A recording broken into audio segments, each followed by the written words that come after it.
Just let me mention what, and Beth will be with us, but advocacy for military spouse employment and an active duty Army spouse who has moved 7 times in 10 years with 5 years spent overseas in Germany and South Korea. Blue Star Families connects military families to their local communities to reduce social isolation and increase quality of life. She is an advocate for military spouse employment and an active duty Army spouse who has moved, as I just mentioned, and she works for the Blue Star Families. I just think it's great what they do. Uh, Beth, how are you? I'm doing very well, sir. How are you? Good. Thank you so much for joining us today. You know, it's so interesting because this is something a lot of people, Beth Conlin, don't even think about. Is that true? I would agree with you 100% on that point. Not just about the military spouse employment angle, but there's a lot of misconceptions about military families in general. So I think we bring a lot of good insight and information to the conversation. It certainly is because what you have done, just mention it again since you're on now. Tell us exactly what you have done as a military spouse. Absolutely. Well, I'm actually currently calling you from Columbus, Georgia. We are having one of those southern summer thunderstorms, so I apologize if the thunder outside interrupts our time on the radio here. Okay. But my husband is active duty Army, and we have just completed our seventh move over the last 10 years. We have lived on literally every corner of the planet, from Hawaii to Germany to South Korea to Georgia and a few places in between as well. And as you can imagine, moving that often, not only does it kind of like put a lot of stress on families, it also makes it incredibly hard for the non-service member spouse to maintain employment. So for the last 5 years, I have been advocating, informing, educating employers, decision makers, members of Congress, members of the business community about the value that military spouses bring to the table and the importance of allowing our military families to have dual income so that they both can thrive in their professions and provide for their families. Well, obviously, you're doing a great job on that, Beth. And as an advocate for military spouse employment and active duty Army spouse, you said you have moved 7 times in 10 years with, I think, 5 years spent overseas in Germany and South Korea? That's correct, sir. We did 3 years in Germany and then immediately 2 years in South Korea. We just returned to the States in 2018 to Washington, D.C. We lived there for about 10 months before we moved this summer to Columbus, Georgia. Okay. Now, why did you move to Columbus, Georgia? My husband is a battalion commander, and the position, the unit he's in command of is down in Georgia. So, okay, I got you. Yeah, so when we were in Washington, D.C., he was assigned to the Pentagon, which was kind of just like holding him over until his battalion command time could start. What kind of unit is that, Beth? He is commanding the infantry officer school. They call it IBOLIC now. So he is single-handedly responsible for making sure all of our brand new Army infantry officers can perform their job well. That's great. That's a great responsibility. Great responsibility. Now, Beth, you've done this, and obviously you're making not only the best of it, but you've done some great things in helping the Blue Star families. That is a nonprofit that supports military families. How does Blue Star do this? We do this in a number of ways. So we are the nation's largest grassroots chapter-based nonprofit for military families. And what I mean by that is we have funded chapters around the country in 9 locations where we have paid staff on the ground to help deliver programs to our military families. In addition to that, we have what we call our neighborhoods that are run by teams of fantastic volunteers who connect our military families to our programs around. In the summertime, we do a parks program. We work with the National Park Trust to get military families out to parks. We do the same thing with national museums. Military families are able to access museums for free in the summertime. And then in addition to that, in both our funded chapter locations and our neighborhoods, we have a variety of book clubs that are for civilian and military families to come together. We have children's book clubs. We also have caregiving programs for those that are caring for a military service member or child or parent, in addition to the careers program that I run. So that we essentially are a 360-degree approach to supporting military families, and all of our programs encourage civilians to participate as well, so our civilian community can get to know our military community and vice versa. And you see, that's so great because in many instances, and I've seen this happen before, but they didn't have it organized as you in your group does, Blue Star Families. But there are so many civilian families that really, and I think you all have changed this a lot, are really unaware as to what really many military families go through. The moving around, the fact that the military, the person in the service may not even be there, at all. And of course, if you have other people that are supportive, neighbors and so forth, that helps a lot, doesn't it? Yeah, absolutely. And the great thing about Blue Star Families is that everything that we do is truly grounded in research. What we're sort of most known for in the military community is our annual Military Family Lifestyle Survey. And it's a very intensive survey that involves, this past year we had just over 10,000 respondents, both military and civilian. And it is from the data from that survey that told us that military spouse employment was a stressor, that civilians don't understand their military families, and that military families don't also relate to civilians very well. And so in order for us to kind of solve those problems, we truly looked at research to guide us in that. So we know we're providing programs that are needed, that are asked for, they're missing from what DOD and local entities are able to provide. So we really try and not duplicate efforts, but complement those that are already working in this space. That is interesting. The survey really shows that there is some difficulty in understanding. Well, actually, it's both ways, right? Yes, it is. Yeah. Absolutely both ways. Mm-hmm, yeah. Mm-hmm, mm-hmm. What happens, Beth? I know this is a very important issue with the children. And in what regard? What programs do we offer for them? Or yeah. If you are a military family, and the person in the military is away, you do all kinds of things, but to help. But is there a special programs, Beth, for children that are? We do. We have a couple of different programs. So one of them is it's called START. It's a reading program that encourages parents to read to children. And we actually, this is one of our civilian sort of partnered programs that we offer, because it allows the children of military families to connect with the children of civilian families, as well as the adults in both situations. And so we hope to be providing them kind of a network outside of the military that they can learn to rely on. We also do, we actually do a lot of really fun things in the community. We just finished in San Diego. We did a skateboard build. So we surprised a bunch of military families with skateboards, and we all got together. We built them together. We had ice cream. We also often do bike builds, the same thing. So what some of our sponsors will sponsor a bike build. We'll bring a bunch of bikes to a local community area, build them all with the kids. We've also partnered with Build-A-Bear to do what we call teddy bear picnics. And so we'll have the kids come out to a park, bring some music, bring some food, and everybody will get to do kind of a Build-A-Bear workshop. And in a lot of those bears, too, we have the service member record a message so that teddy bear can have their service member's voice in it that they can carry with them. Wow. So we kind of try and provide a variety of programming for children, all of it around sort of fun and activities that are engaging outside with other folks, so that they can learn to build larger networks.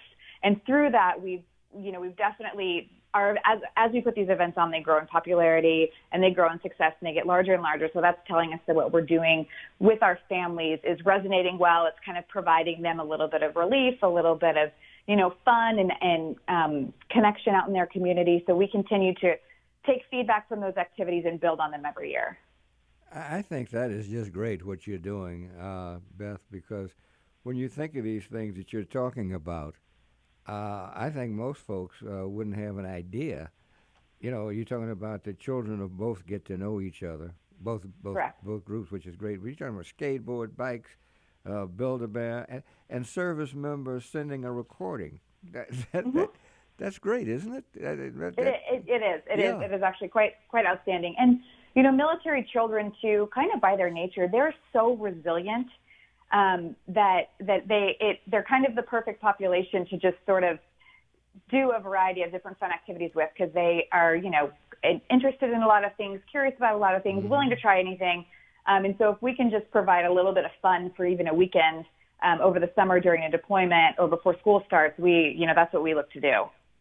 When you mention military children are resilient, tell us what you mean by that. Well, I think when you grow up in a military family and you are used to moving every couple of years, then you're used to saying goodbye to friends. You're used to making new friends. You're used to navigating new neighborhoods and new schools and possibly new countries. And so I think a lot of the military friends that I have now that were themselves military children, they're used to this lifestyle. They're very open. They're very welcoming people. They understand kind of the changes and the challenges that face military families. But I mean, that's not to say it gets easier. I would say every deployment and every move doesn't necessarily get easier. But I think we all learn different and better ways to sort of cope with them. And I think our kids do that sometimes better than the adults do. That makes so much sense. We're so pleased to have with us Beth Conlin, MBA Senior Advisor for Careers, Blue Star Families, Staff Washington, D.C. office. It's a non-for-profit that supports military families, and she's been telling us some things that most people, myself included, because when I was in the service, I didn't have a family, but what she is saying makes so much sense. Our call-in number is 312-374-8130 if you have a question or a comment. What they're doing here is connecting military families to their local communities to reduce social isolation and increase quality of life. And actually, Beth, based on what you're saying, a lot of these military families, these children particularly, might be more well-rounded and know more about life and all kinds of other things than people who are not in the military. Yeah, I mean, biasly, I would agree with that. And Cliff, I have to tell you, we have a Blue Star Families chapter in Chicago. So on your next weekend off, I suggest you check out the local chapter and see what they've got going on, and maybe you can see some of the stuff in action there. We have a fantastic chapter director there. Her name is Sarita. And so she delivers all the caregiving, the book clubs, the park and the museum programs to the Chicago community for both veterans and active duty. The rest of our chapters are kind of spread out all over the country as well, but we've got one in your backyard. Well, and we are certainly going to do that, Beth. What's that? Was that name again that you gave? Her name is Sarita. Sarita, okay. Yeah. Okay. And I'm sure we can get the number here. Okay. All yes, right, that's absolutely. fine. I will connect you. Yeah, that is great, because I can see this as it's almost like the smartest children in high school normally are the ones they send overseas for a semester or whatever, to learn more. Isn't that right? Yeah. It's just when you learn to sort of when you learn to adapt to different, anything, different curriculum, different schedules, different extracurricular activities, I think that generally sort of helps you adapt to other things in life when you're used to kind of adapting. Yeah, and if there are changes that are either purposeful, on purpose or not, you're still going to learn, and that's just a great thing. So we'll make sure we get to... Tell us, how did Blue Star Family start? Well, it's kind of interesting. Our CEO and one of our founders, she was an attorney and had no exposure to the military at all. And she met a service member. They married and quickly moved a few times. And that she had just had her second child, and he deployed immediately following that. And so she was in a new town, didn't know anybody. Her husband had just left, and she had a newborn and a 2-year-old, and just had a lot of complications that she needed help with. And she thought, this can't be the way this works. Like, I don't even know my neighbors. So she decided there's got to be a better way for military families to integrate with their local community. And really from there, her and a few other military spouses agreed, and Blue Star Families was formed. And like I said, we use our survey to kind of guide what we operate with. And that was one of the first things they did, was they said, we need to find out what military families are missing and what they need. And so they started the survey. We've been around for 10 years. The survey has been around for 9 years. So this was started. This was started, Beth, 10 years ago. Yes. Okay. In the way you just mentioned, this young lady who had no idea what to do, and she was an attorney. Did you say? She was. Yep. Yeah, she is a practicing attorney before she married her service member, active duty Marine husband, and really kind of just said, this can't be the way things are done. There's got to be a better way. And decided that she was going to make that better way. Isn't that great? That is something. Yeah. So it's 10 years old. Yes, we are. We were founded in 2009, so we are just 10 years old.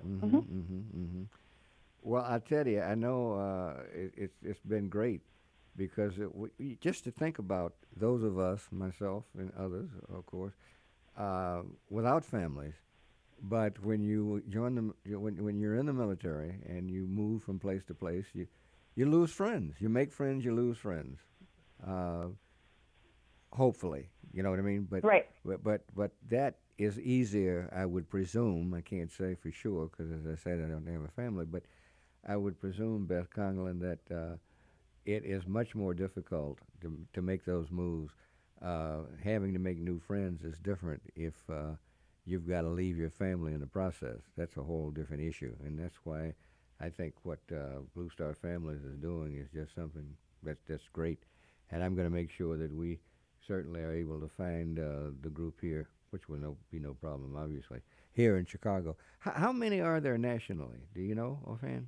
So we have 9 chapters nationally, funded chapters with staff on the ground. We have about 35 neighborhoods. And every month we reach about 80,000 Blue Star family members with our newsletter, and we connect with about 1.5 million Blue Star family members every year. Now, that is both active duty, veteran, and civilian Blue Star family members. Those are not all active duty families. So with kind of a reach that's that large, that's how we're able to know really what's needed. And so when I developed the careers program here at Blue Star Families, it was really to address everything you just said, the moving, the saying goodbye to friends, having to make new friends. And we know that when the spouse is also able to maintain employment, that not only is that spouse's sort of well-being elevated, but the entire family is as well, because, you know, each person in the relationship has their own professional goals outside of the marriage. And then internally, they are able to participate in activities out in the community, and they're able to participate in the workforce and, you know, meet people they might not otherwise meet if they were unable to find employment. So in our program to date so far, we know it works. We have helped connect nearly 500 military spouses with employment. We have infused over $43 million in economic impact to local communities. But there's still a lot more for us to do, because military spouses face an unemployment rate of over 25%, whereas our civilian counterparts, I think right now, are sitting at around 3%. So there's still a lot more for us to do, but, you know, hopefully as Blue Star Families continues to grow and reach more communities, and employers are able to see the value that we bring to the workforce, we'll be able to make some changes there as well. I'm sure of it. You certainly started off doing great as the progress you've made. Let me ask you this, Beth. What about, and I'm talking about as far as families, obviously, what about military housing? Well, I have to tell you, Cliff, I have never lived in military housing. Even when we were overseas, we lived out in a little German village, and in South Korea, we lived downtown South Korea. So I have never lived in military housing, and And I can tell you it varies drastically by location and also by branch of service. So there's definitely some improvements they are currently working on and will continue to work on. And also to date, 70% of military families do not live on the installation, which again is I'm why sorry, what percentage do not live? 70% 70%, do okay. not live on the installation. Okay, I got you. Yeah, and that's again why what Blue Star Families does we think is so important, because our military families are living out in communities, and so we really take to heart the mission to connect them to that local community. Well, it's sort of funny the way you responded when I asked you that question, because about military housing, because obviously I'm aware of military housing. And I've never lived in military housing, but the way you responded to that, I thought was I could understand that, So I thought that was funny, Beth.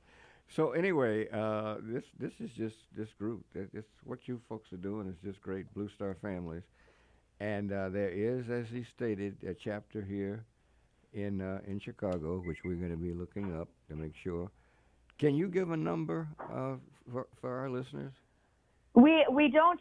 We actually would prefer people to go to the website. It's bluestarfam.org, and that's bluestarfam.org. Okay. And on there, you can then reach. You can get the contact information. If you want the careers program, you can contact them. If you want to find your local chapter, you can contact them there. If you want a media contact, you can contact our marketing team. Okay. You've given us some great information, Beth Conlin. Well, thank you, sir. I appreciate it. Absolutely. We appreciate you and Blue Star Families. That's a great thing. And thank you so much for spending time with us today. And we're going to make sure that we take advantage of all the great things that you've been doing. All right? Okay. And I'll tell Sarita to look for you at her next event. I'll make sure you guys get in touch. I appreciate that. Thank you so much. All righty. All right, Cliff. Have a great weekend. And you too, Beth. Okay.